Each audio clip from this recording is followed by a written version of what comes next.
এই মুহূৰ্তৰ breaking news কলিয়াবৰৰ হাটবৰত দুৰ্ঘটনাগ্ৰস্ত স্কুটিৰ পৰা বুজন পৰিমাণৰ ড্ৰাগছ উদ্ধাৰ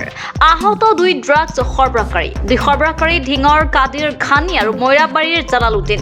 গোলাঘাটৰ পৰা নগাঁৱলৈ AS02 AQ588 নম্বৰ স্কুটিৰ আহি থকা অৱস্থাত দুৰ্ঘটনাত পতিত হয় স্থানীয় লোকে যুৱককেইজনৰ দুৰ্ঘটনাগ্ৰস্ত স্কুটিখন পথৰ পৰা অনা অৱস্থাতে উদ্ধাৰ কৰে এই বৰবিধ ড্ৰাগছখিনি বাইক এখন আহি থাকোঁতে এইখিনিতে টমটমখনত এক্সিডেণ্ট হোৱাৰ পিছত বাইকৰ ভিতৰৰ পৰা ড্ৰাগছখিনি ওলাইছে আৰু কিমান ওলাইছে প্ৰায় 1 কেজি মানেই হ'ব আৰু বাকচৰ সৈতে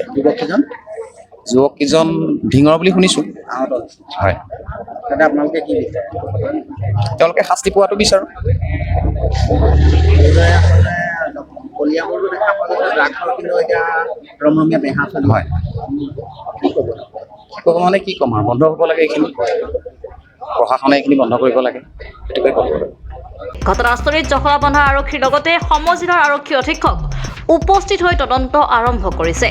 উদ্ধাৰ হোৱা ড্ৰাগছখিনি প্ৰায় 300 গ্ৰাম কলিয়াবৰৰ পৰা আদিত্য সিঙৰ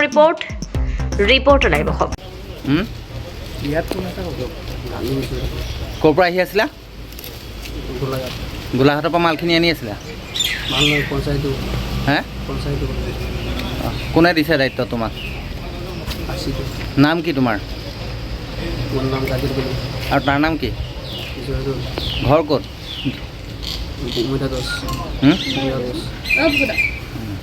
কিমান আছিলে মাল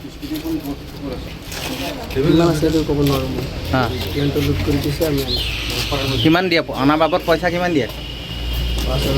5,000 দিয়ে কিহত আহিছিলা তোমালোকে তাৰপিছত ক'ত এক্সিডেণ্ট হৈছে কিমান দিন ধৰি বেপাৰ কৰি আছা মালটো ক'ৰ পৰা আনা ক'লৈ নিয়া নগাঁও নিয়া কিমান টকা দিয়ে 5,000 টকা দিয়ে কোন কোন আছে মেইন মানুহটো কোন যোনে আনিব দিয়ে আছিক ক'ত দিয়াগৈ মালটো নগাঁও নি নগাঁও আমি গাড়ী থৈ দিওঁ ইহঁতে আহি লৈ যাবি